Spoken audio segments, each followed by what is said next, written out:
सोमवार का दिन गुजर गया और इत्तला ये थी कि अमरीकी वफद जो है वो पहुंचेगा। अमरीकी जहाज़ तो ज़रूर आए नूर खान एयरबस पर, एक नहीं बल्कि कई जहाज़ आए, लेकिन जिनका इंतज़ार था वो आज नहीं पहुंच सके। विटकॉफ ने पहुंचना था, खुसूसी एलची सदर ट्रंप के और सदर ट्रंप के दामाद जो हैं कुशनर ने पहुंचना था, जेडी वैंस नायब सदर ने पहुंचना था, लेकिन वो नहीं पहुंचे। आज सारा दिन खबरें चलती रहीं कि आ रहे हैं, नहीं आ रहे, आ रहे हैं, नहीं आ रहे, और ये सारा दिन डेडलॉक का शिकार रहा। और इस दौरान बहुत सारे टेलीफोन किए गए क्योंकि ईरान जो है वो डट चुका है और ईरान ने इनकार कर दिया है। उन्होंने कहा है कि बंदूकों के साए तले, हम धमकियों के साए तले किसी भी सूरत में मुज़ाकरात नहीं करेंगे। और ईरान के सदर ने यही बात कही क्योंकि ईरान के सदर के साथ शहबाज शरीफ साहब की 2 दफ़ा बात हुई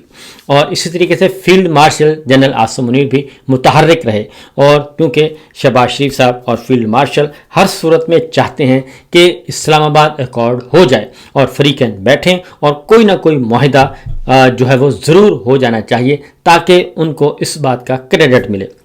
लेकिन ईरान जो है, ज़ाहिर है ईरान एक इंडिपेंडेंट मुल्क है, अमेरिका सुपर पावर है और उन्होंने इनकी बात तो नहीं माननी। वो तो अपने कौमी मफादात को देखेंगे और अपनी कौम को देखेंगे और उसके अकॉर्डिंगली फ़ैसला करेंगे। ये पाकिस्तान तो है नहीं कि बंद कमरों में बैठ के फ़र्द वाहिद जो है वो फ़ैसले कर ले और अपने ज़ाती सोच और ज़ाती मफाद की बुनियाद पर वो फ़ैसले करे। ये पाकिस्तान नहीं है। इसलिए ईरान ने कल जितनी भी उनके साथ राब्ते किए गए, ईरान ने इनकार किया और मुसलसल इनकार किया। लिहाजा ईरान के सदर ने ये कहा, जो लास्टली उन्होंने कहा कि अहद की पासदारी ही बामानी मुज़ाकरात की बुनियाद है और ईरान में अमरीकी हुकूमती तर्ज़ अमल के हवाले से गहरा तारीख़ी अदम एतमाद ताहाल बरकरार है और अमरीकी हुक्काम की जानिब से गैर तामीरी और मुतज़ाद इशारे जो हैं एक तल्ख हकीकत दे रहे हैं। और इसलिए उन्होंने कहा कि ईरान के सरेंडर, हथियार डालने के जो ख्वाहां हैं उनको ये सोच लेना चाहिए कि यह लफ्ज़ ईरान की कौम के सामने है ही नहीं, उनकी डिक्शनरी में नहीं है। ईरानी दबाव के सामने सर नहीं झुकाते, ये उन्होंने वाज़ेह और दो टोक पैगाम दिया। दूसरी जानिब स्पीकर कौलीबाफ जो हैं, वो जो मुज़ाकराती टीम के सरबराह हैं, उन्होंने कहा कि धमकियों के साए तले हम कोई बात सुनने के लिए तैयार नहीं हैं और हमने ये बात कन्वे कर दी है। क्योंकि पहले उन्होंने कहा कि आप अपने आप को ज़रा नीचे लेके आएँ, बराबरी की बुनियाद पे आएँ और जो पहले से तय हो चुकी चीज़ें उन पर अमल करें। दूसरी जानिब वज़ीर ख़ारजा अब्बास इराक़ची ने कहा कि जंग बंदी की खिलाफ वर्जियाँ जो हैं वो सबसे बड़ी रुकावट है और जो अमेरिका की तरफ से मुसलसल की जा रही हैं। लिहाजा इन हालात में हम किसी किस्म के मुज़ाकरात नहीं कर सकते और ये बात हमने अपने पाकिस्तानी दोस्तों को कन्वे कर दी है, ये उन्होंने वाज़ेह तौर पर कहा। दूसरी जानिब ईरान के बाकी ईरान की दीगर जो है ईरान का मीडिया भी वो भी इस सिलसिले को सारा दिन बयान करता रहा। बहरहाल जबकि दूसरी जानिब अमेरिका की तरफ से सारा दिन ये कोशिशें मुसलसल होती रहीं और सदर ट्रंप की तरफ से धमकियां भी दी गईं, मुख्तलिफ ट्वीट्स भी किए गए और बार बार एक पैगाम दिया गया कि या तो डील कर लें या फिर हम जो है वो बदतरीन जंग के लिए ईरान जो है वो तैयार रहे। और पहले उन्होंने कहा था कि हम पूरे ईरान को तबाह कर देंगे, कल उन्होंने कहा कि हम बमों की बारिश कर देंगे और पुल उड़ा देंगे ईरान के। इन हालात के बाद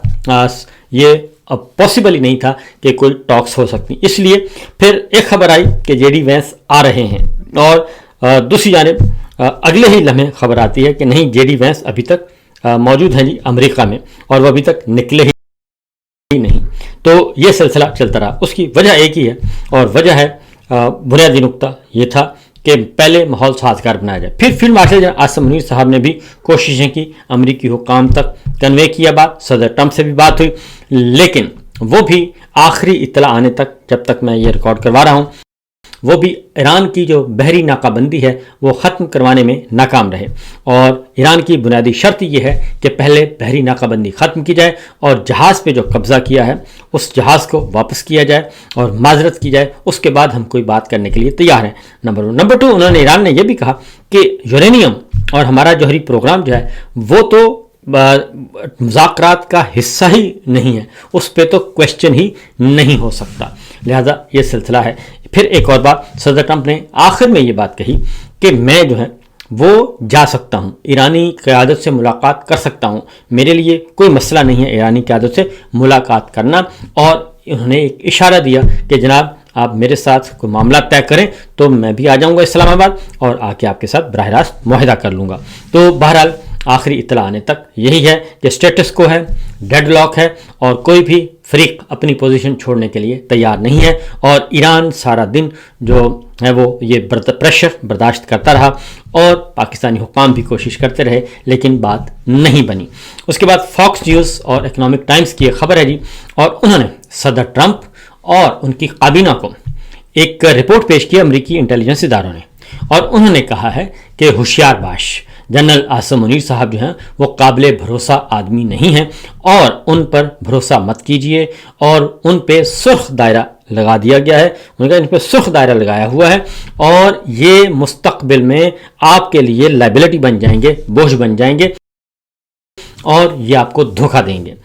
جبکہ دوسری جانب صدر ٹرمپ جو ہیں وہ مسلسل تعریفیں کیے جا رہے ہیں field marshal general Asim Munir صاحب کی۔ اور اسی طریقے سے ایک اور جو ہے وہاں پہ امریکہ میں ایک اور تنقید ہو رہی ہے جناب صدر ٹرمپ پہ، اور وہ بڑی امریکی صحافی جو ہیں تنقید کر رہے ہیں۔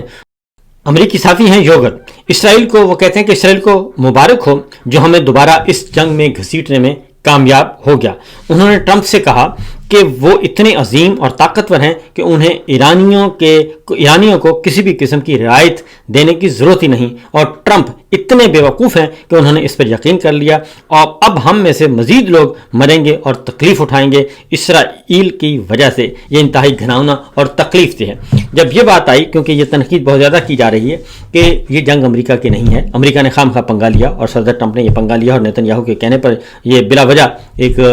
غیروں کی جنگ میں ہم نے خام خواہ چھلانگ لگائی ہے، اس پہ تنقید بہت ہو رہی ہے۔ ایران کے عوام بہت زیادہ امریکہ کے عوام جو ہیں وہ بہت زیادہ ناراض ہیں، اور صدر ٹرمپ کی مقبولیت میں بہت شدت سے کمی آ چکی ہے، اور 68% لوگ جو ہیں وہ یہ جنگ نہیں چاہتے۔ تو صدر ٹرمپ کو پھر کل وضاحت بھی کرنا پڑی کہ جناب اس یہ جنگ کا فیصلہ میں نے خود کیا تھا، اور مجھ پہ کسی قسم کا کوئی نیتن یاہو کا پریشر نہیں تھا۔ ظاہر ہے انہوں نے یہی کہنا ہے، اگر وہ مان جاتے ہیں کہ نیتن یاہو کا پریشر تھا تو اس کا مطلب بڑا کلیئر ہے کہ ایک سپر پاور کے صدر جو ہیں وہ اس کے اہل ہی نہیں ہیں، اور وہ بیرونی دباؤ کی وجہ سے انہوں نے اتنا بڑا پنگا لے لیا جس کا امریکی مفادات کو نقصان پہنچ رہا ہے، اور ان کا ایک امیج تھا سپر پاور کا، وہ امیج بھی خراب ہو گیا ہے۔ بہرحال اگلی خبر ہے جی عاصم منیر صاحب کے لیے دیکھنا ہے، لیکن پاکستان میں عاصم منیر سے باہر یہ کہا جا رہا ہے، پاکستان میں کیا کہا جا رہا ہے؟ سہیل وڑائچ صاحب نے ایک کالم تحریر کیا ہے، اور انہوں نے کہا ہے کہ ابھی تک ایک بھی ایسا نہیں ہے اقدام جس کے بارے میں کہا جا سکے کہ جنرل عاصم منیر صاحب نے آئین سے متصادم اقدام کیا ہے۔ تو حیرت کی بات ہے، سہیل وڑائچ صاحب انتہائی سینئر ہیں اور طویل کیریئر رکھتے ہیں، تو آئین کا چوری کرنا، اور آئین چوری کرنا، نتائج تبدیل کرنا، جعلی پارلیمان قائم کرنا، 26ویں غیر آئینی ترمیم، 27ویں غیر آئینی ترمیم، جھوٹے بے بنیاد مقدمات، جھوٹی عدالتیں قائم کرنا، یہ سب کچھ کرنا، کیا ان میں سے کون سا آئینی اقدام ہے، اور اس کی وضاحت کیسے کریں گے؟ اور پھر زبردستی لوگوں کو سزائیں دلوانا، لوگوں کو جیلوں میں ڈالنا، اور پھر ان کے مقدمات کا کی اپیلیں نہ لگوانے دینا، پھر ضمانت نہ ہونا، یہ سب کچھ کیا ہے؟ کیونکہ اس وقت یہ تو دنیا بھر جانتی ہے، بلکہ مسلم لیگ نواز خود کہہ رہی ہے، پیپلز پارٹی خود کہہ رہی ہے کہ یہ ہائبرڈ نظام نہیں، یہ تو ہائبرڈ پلس نظام ہے۔ جب مسلم لیگ نواز خود کہہ رہی ہے تو سہیل وڑائچ صاحب آپ کیسے کہہ سکتے ہیں کہ یہ غیر آئینی نظام نہیں ہے اور یہ غیر آئینی کوئی کام نہیں کیا؟ اور دوسری جانب قاضی فائز عیسیٰ صاحب جو ہیں وہ بھی وضاحتیں دے رہے ہیں کہ بلے کا نشان جو ہے وہ تو میرا تو کوئی اس میں قصور نہیں تھا، جبکہ وہ جتنا بھی کوشش کر لیں کہ